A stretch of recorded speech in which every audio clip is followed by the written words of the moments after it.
Bismillahirrahmanirrahim. Assalamualaikum warahmatullahi wabarakatuh. Alhamdulillahi rabbil alamin wa bihi nasta'in ala umurid dunya waddin. Asyhadu an la ilaha illallah wahdahu la syarika lah wa asyhadu anna Muhammadan abduhu wa rasuluhu la nabiyya wa la rasula ba'da, amma ba'd. Jamaah salat zuhur yang dimuliakan Allah Subhanahu wa taala, alhamdulillah, bersyukur kepada Allah atas segala limpahan nikmat yang Allah berikan. Salawat dan salam semoga tercurah kepada Nabi Muhammad sallallahu alaihi wasallam. Jamaah yang dimuliakan Allah Subhanahu wa taala, kita berharap hari demi hari yang kita dapatkan, yang kita lewati, setiap hari baru yang kita dapati, maka kita kepada Allah semakin dekat. Karena jatah kita di dunia semakin berkurang.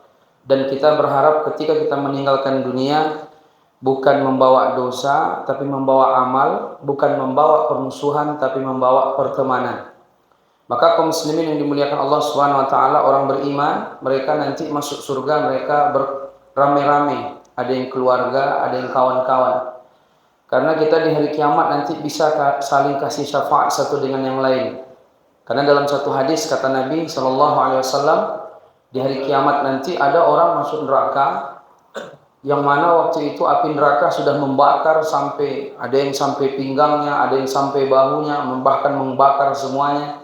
Maka orang-orang ahli surga, Allah katakan kepada ahli surga, wahai ahli surga, coba kalian cek di neraka, ada tidak kawan kalian yang pernah dulu sama-sama di dunia dengan kalian, entah sholat, entah puasa, entah berjualan, pokoknya pernah sama di dunia, kenal, yang mana keimanan mereka ada tinggal sebesar dinar, ajak mereka bawa masuk surga. Jadi ternyata dengan pertemanan itu bisa memberi syafaat satu dengan yang lain. Makanya seorang ulama mengatakan, Imam Hasan Al-Basri, istaghfiru min asdiqa'il mu'minin fa inna lahum syafa'atun yaumal qiyamah. Perbanyaklah saudara seiman, karena saudara seiman nanti menjadi syafaat bagi kita kelak di hari kiamat. Namun kaum muslimin, bagaimana kalau terjadi ternyata di antara kita itu permusuhan? Makanya Allah Subhanahu wa taala mengatakan dalam Al-Qur'an, innamal mu'minuna ikhwatun. Maka orang beriman itu bersaudara. Kadang-kadang di antara yang membuat antara satu dengan yang lain silang pendapat, akhirnya menjauh, adalah karena lisan. Dan lisan ini, jamaah yang dimuliakan Allah, kata Nabi sallallahu alaihi wasallam, man yatmanu lima baina lihyaihi wa ma baina fakhidaihi atman lahul jannah. Siapa yang dia menjamin bagiku, menjaga mulutnya dan menjaga kemaluannya, maksudnya menjaga mulutnya, lisannya, maka akan aku jamin surga baginya. Banyak orang di hari kiamat besok dia masuk neraka karena lisannya. Kaum muslimin yang dimuliakan Allah Subhanahu wa taala, di antara dosa-dosa lisan kita ini, di antara dosa-dosanya adalah, salah satunya adalah ghibah, menghibah. Ghibah itu perkara yang lezat. Mau ustadz, mau ndak ustadz, mau siapapun, dia mesti menggibah. Apalagi mohon maaf ibu-ibu, ini kadang suka juga dia menggibah daripada bapak-bapak, karena memang harian dia kuota berbicaranya bisa 20.000 sehari, sementara laki-laki 7.000. Tapi umumnya orang mungkin melakukan ghibah. Jamaah, dosa ghibah ini dosa besar. Dia bukan hanya dosa kecil, bukan dosa kecil, tapi dia memang dosa besar. Karena dalam Al-Quran Allah Subhanahu wa taala mengatakan, Ya ayyuhalladzina amanu jitanibu katsiran minadh-dhann. Wahai orang-orang beriman, jauhilah banyak prasangka. Jauhilah oleh kalian banyak prasangka. Inna ba'dadh-dhanni ismun. Sesungguhnya sebagian dari prasangka itu adalah dosa. Wala tajassasu wala yaghtab ba'dukum ba'dha. Jangan sampai di antara kalian saling mencari-cari kesalahan saudaranya. Wala yaghtab ba'dukum ba'dha. Ayuhibba ahadukum ayyakula lahma akhihi maitan fakarihtumuh. Jangan pula menggibah. Maukah kalian memakan daging saudaranya yang telah busuk? Tentu tidak mau. Maka kaum muslimin yang dimuliakan Allah Subhanahu wa taala, dalam Al-Quran, kata ulama tafsir, ada 2 surat yang dimulai dengan kalimat wailun. Yang pertama, wailul lil mutaffifin alladzina idza kanu 'alan nasi yastawfun. Yang kedua, wailul likulli humazatil lumazah. Celakalah orang yang kian kemari mengumpat sana sini. Jadi, kenapa 2 surat ini dimulai dengan wailun? Wailun artinya celaka. Belum apa-apa langsung celaka. Celaka orang yang curang, celaka orang yang curang. Ketika mereka minta timbang, mereka minta lebihkan. Kalau mereka timbang, mereka kurangi untuk mereka sendiri. Maka kaum muslimin, ternyata dosa yang terkait dengan manusia itu kadang lebih berat daripada dosa yang berkaitan langsung dengan Allah, kecuali kesyirikan. Jadi ada seorang ulama, kalau kita mati tidak sempat kita taubat kepada Allah, ada 30 dosa. Kita mati nggak sempat taubat kepada Allah. Ada satu dosa yang terkait dengan manusia, kita mati nggak sempat kita minta maaf. Yang satu itu lebih berat daripada 30 yang berkaitan dengan Allah Subhanahu wa taala, selain daripada kesyirikan. Betapa Allah Maha Pengampun, tapi betapa manusia susah untuk memaafkan. Makanya memaafkan dengan minta maaf lebih berat memaafkan.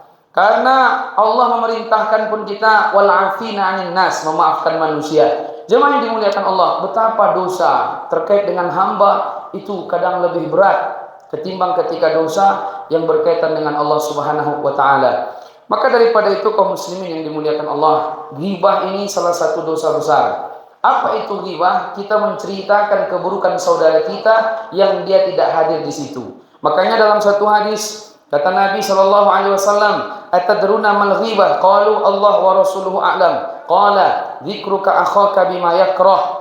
Qila afa araita in kana fi akhi ma aqul? Qala in kana fihi ma taqul faqad irtabtahu wa illam yakun fihi faqad bahattahu. Rawahu Muslim. Nabi ketika itu menyampaikan kepada para sahabat, tahukah kalian apa itu ghibah? Kata para sahabat, Allah dan Rasul yang tahu. Kata Nabi, jamaah, ghibah adalah engkau menyebutkan saudaramu. Kalau tahu dia benci. Tapi kalau kita sebutkan saudara kita, dia tidak tahu, kemudian yang baik-baik, berarti bukan ghibah namanya. Tapi yang buruk-buruk, kalau sempat dia tahu, dia mesti benci.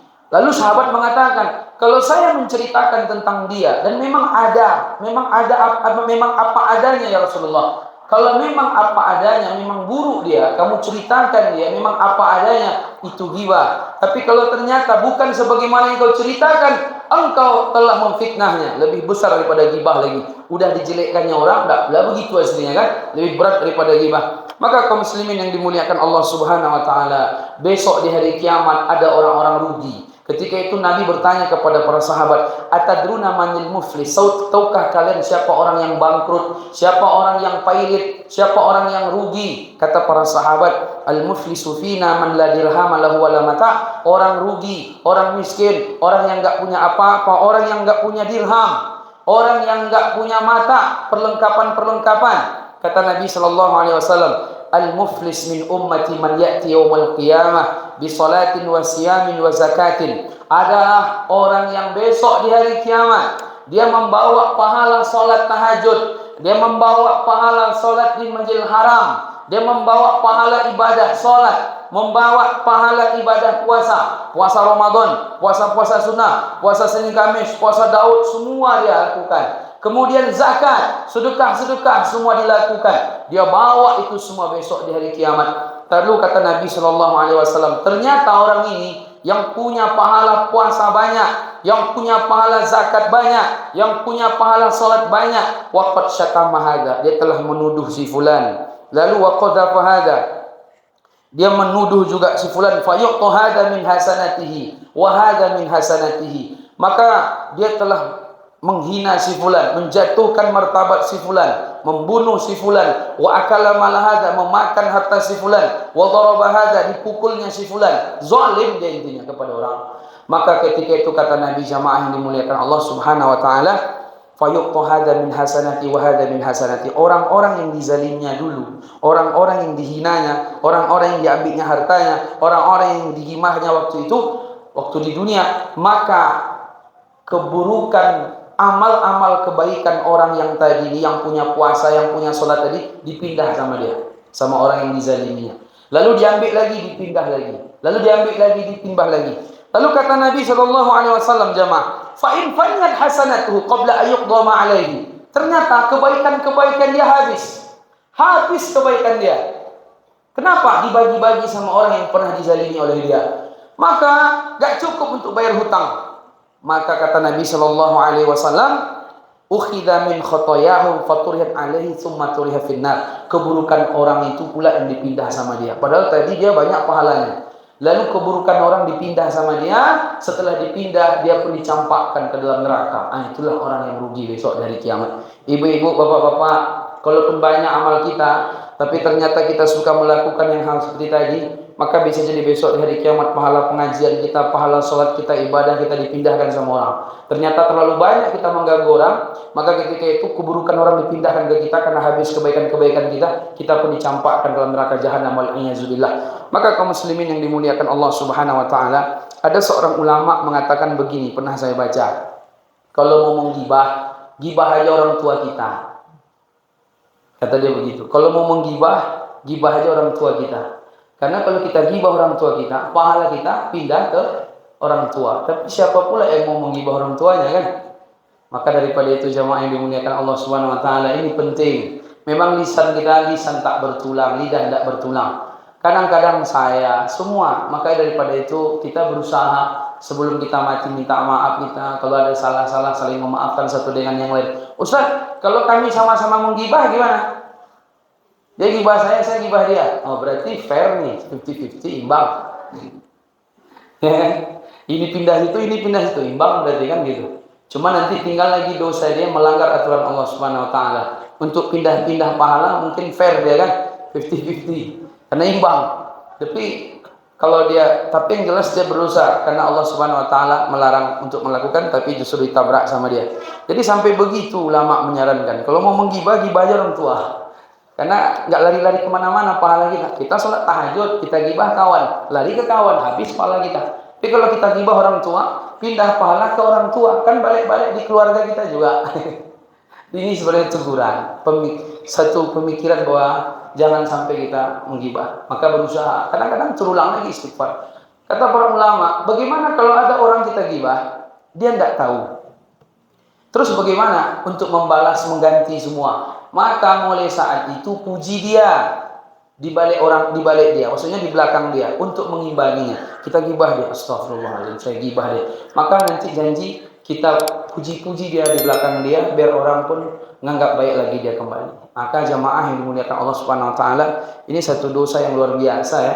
Apalagi hari ini kita punya media-media, kadang-kadang kita menggibah tanpa kita sadari. Allahu a'lam bishawab. Cukup sekian. Assalamualaikum warahmatullahi wabarakatuh.